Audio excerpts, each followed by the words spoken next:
Hi there! May panibago na naman tayong bank inquiry. Ma'am, paano po ang gagawin kapag nawala pong passbook ng pension ng tatay ko? Nakalimutan niya po. Saan niya nailagay? Hindi na po makita. Ano po ang gagawin ko? So, kapag mga ganito po kasi yung mga senaryo na may involved pong passbook, regardless kung pension, regular savings, basta may involved na passbook and nawawala na, hindi na talaga ma-retrieve, kailangan nyo na pong pumunta sa mismong bangko po ninyo. Hingi po kayo ng affidavit of lost passbook. Then, kailangan nyo po siyang ipanotaryo. Then, babalik po kayo sa mismong bangko po ninyo. Ang mangyayari ay i-close na po yung account na kung saan ay na-lost na nga yung passbook.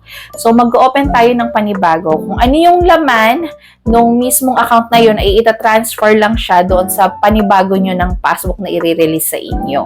So, if ever na pension talaga ng father po ninyo yan, syempre may panibago na naman po tayong process na kailangan gawin kasi i-coordinate pa po yan kay SSS.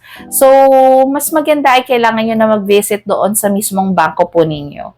So, for more bank inquiries, I feel free to comment down below and itatry natin sagutin yan.